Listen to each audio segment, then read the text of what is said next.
We call this monetary transmission mechanism. So basically we say this, that there is a direct impact of money supply or direct monetary transmission versus an indirect monetary transmission.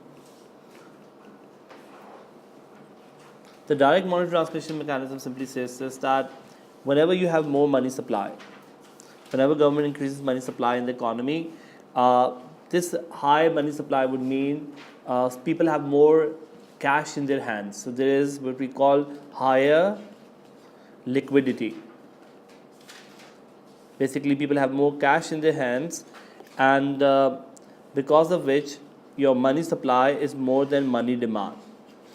You know what? So people have more money supply than money demand. This higher liquidity or higher money supply than money demand would result in people to spend the money. So people may decide to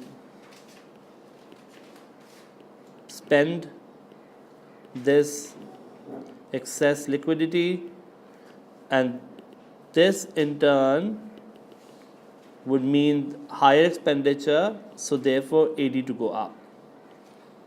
Okay, so your AD would rise basically because of the fact that people have more liquidity in their hand, which is because the government has printed more money or increased money supply.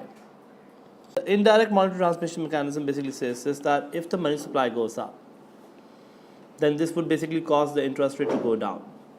And we know this from our last class. We discussed this, that if you have, for example, money supply like this, money demand or liquidity preference theory says the LP is like this, money demand, and let's say right now interest rates are not, a rise in money supply. Remember, we have interest rates on this axis,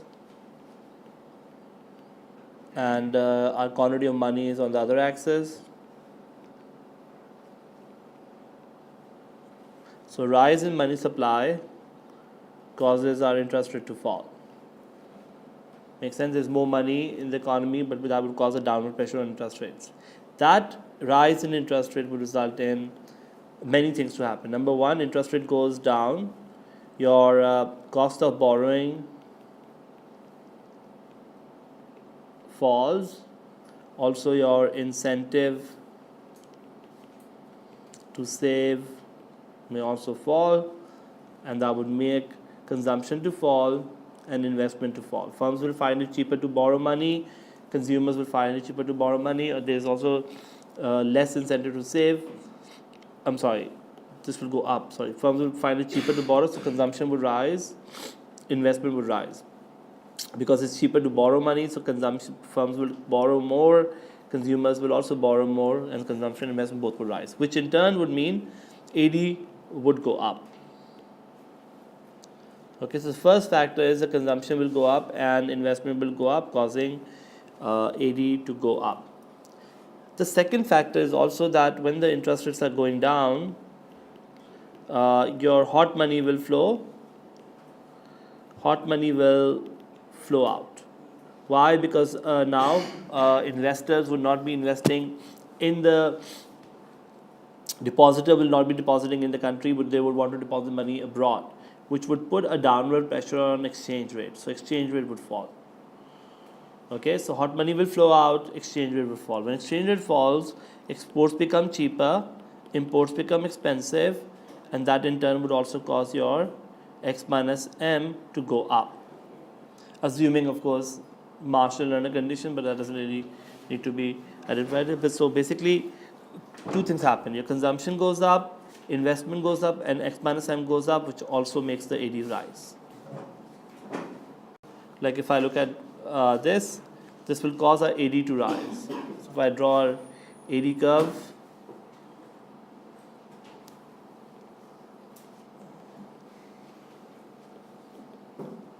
so let's say if this was your YF, so your AD curve can shift to the right, and an economy can sort of reduce or eliminate this output gap. So your AD may rise. The reason why we call this indirect monetary transmission is because through the interest rates we are making the AD rise here. Okay, so that's your indirect monetary transmission, or even like monetary policy as we call it. So the next thing basically we want to talk about is something called okay, so what we want to talk about next is basically your Fisher equation. Fisher equation comes a lot in MCQs. We did this in AS as well. Fisher equation simply says this, that MV equals to PT, where M is your money supply, V is your velocity or number of times money changes hands, P is your price level, and T is your quantity or transactions or output. Now PT is P times Q or quantity. We can also call this nominal GDP. Nominal GDP or nominal output, because it has both price and T, which is quantity. Okay. Now, what's the usefulness of this equation? Basically, what we say is that if, for example, government decides to print, let's say PT is like $1,000, and the government only is printing, let's say, $100, then clearly this money supply is not as sufficient as it should be. So how many times then V basically becomes PT over M. So basically $1,000 divided by $100 would mean money has to change hands 10 times in order for 1,000 worth of GDP to be bought, because the money supply isn't enough. So money has to change 10 times. One person will get 100 and then he will use that to buy another 100 worth of a transaction and another 100 worth of, and so on and so forth. So it has to change hand 10 times. But that's a simple explanation of it. How do we use it to show inflation? We say this, and this is basically not we, basically monetarists argue. The monetarists are of the argument that when you look at this equation, MV equals to PT, they say this, that this V and T can be eliminated from this equation because V and T are constants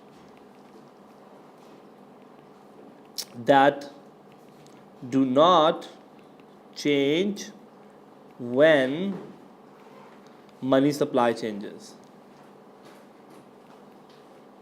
Why? Well, they say this, that V, which is basically money changing hand, number of time money changing hand, V is simply your velocity. V is simply your spending pattern. You know, the reason why you would buy anything is because that's your spending pattern. And when you buy something, you will money will change hands. So what they argue is this spending pattern doesn't change that often. People don't really have a different spending pattern every day, and therefore V, they believe, is something which stays constant. They also believe T, which is quantity or output, also stays constant over time, because that depends on your, remember, that depends on your factors of production, and your factors of production do not radically change or increase. It may change in the long run, but not in the short run, and therefore V and T are not really factors that change. So if V and T are constant, then this would mean whenever M goes up, money supply goes up, price goes up. So money supply can automatically cause inflation to happen. Make sense? So what they believe is just that money supply is the most important determinant of why inflation happened in the modern economy, because it directly affects the price level. Okay, the Keynesians have a different view about this. Keynesians say this, that this may not be true. And so Keynesian's argument is simply that your V could be your spending pattern. Agreed, it is your spending pattern, but this is that the fact that it remains constant is something which may not hold true, because what if people have ease of lending?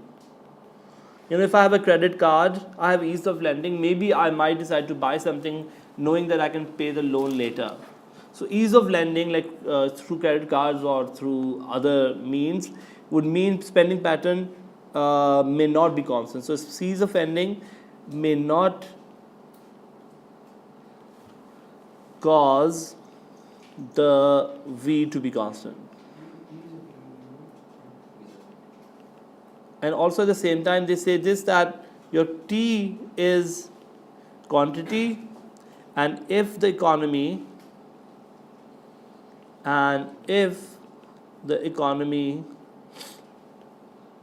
is not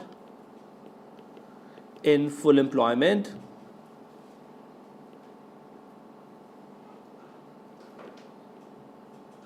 even T can change. So basically what they say is this, that remember, this is your monetarist view. The monetarists may say that LRAS is like this. Monetarist classical would say LRAS is like this. But the Keynesians would believe that the LRAS is like this. Right? So if the LRAS is like this is your Keynesian's view. But this is your monetarist view. They believe that AD can go up, and you could see this, that your AD is rising but prices are not rising because you're not at full employment. So what they say is this T can easily increase, and yet you would never have any pressure on prices. Your inflation may never happen because of the fact that you are already you're not at full employment. Yes, if you are at full employment, then they agree with the monetarist and the classical view that yes, there is a possibility of inflation happening.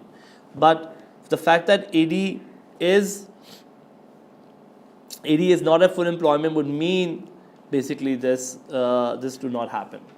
Okay, so that's another thought that I want to talk about, which is basically Keynesians may believe that M goes up, price may not go up, because number one, you can't be on full employment level. Number two, your LRAS. Number two is that there could be a different spending pattern because of lending ease. One of the key disagreement among the monetarists and the sort of Keynesian economists about the flexibility of wages. Keynesians believe that wages are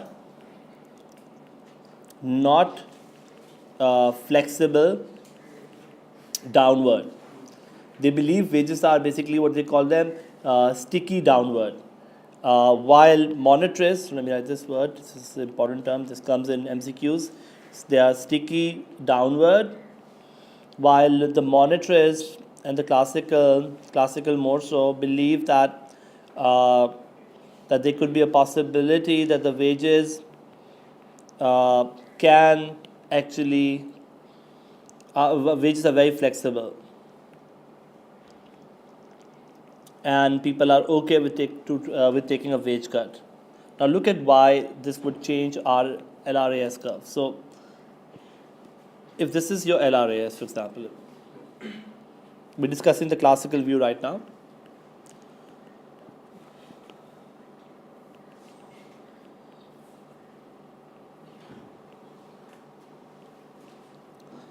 Okay, so what if your AD is like this?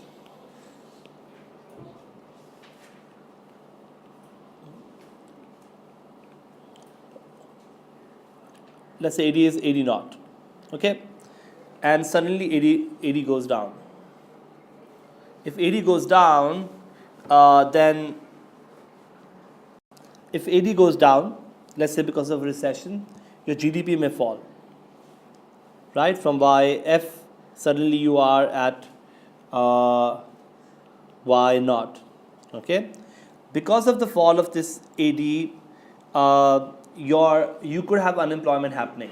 But you tell the workers that we could give you guys a wage cut, and when you give you a wage cut, the cost of production may go down.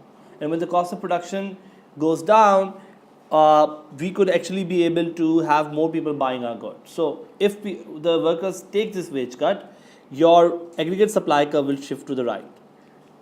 The cost of production goes down. So AD went down, number one.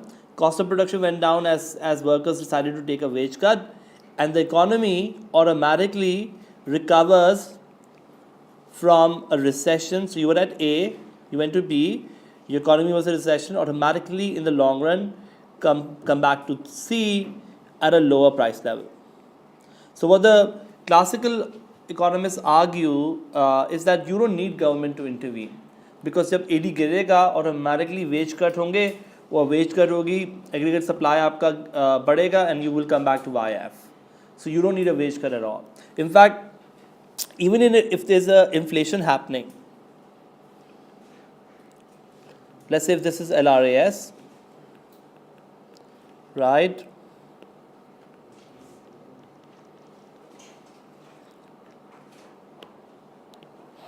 If AD rises, right, and you come to, let's say, from YF to Y1, and suddenly there is inflationary pressure in the economy, the workers will be forced to work overtime.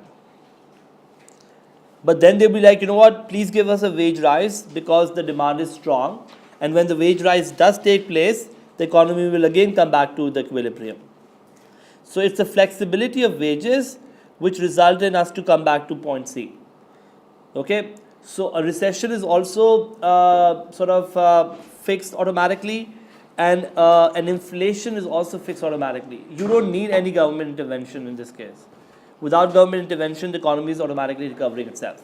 Keynesians disagree with this opinion because they don't believe in flexibility of wages. They believe that people hate a wage cut. You know, why do people hate a wage cut? It's demotivating to give a wage cut to start off with. The employer knows that if I give you a wage cut, you would basically would not like it, and you would slack. So you would slack basically, number one. Number two is this, that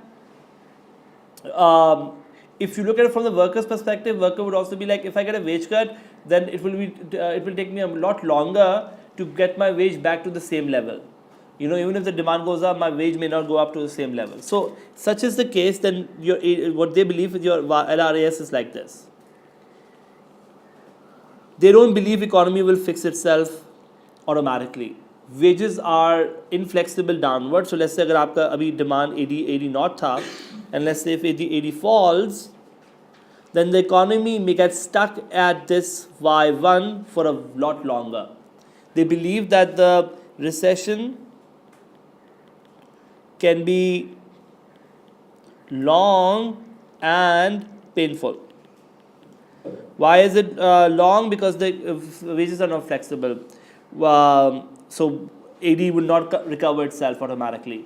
And why is it painful? Because people would not be able to generate the demand. Government has to basically fix this AD.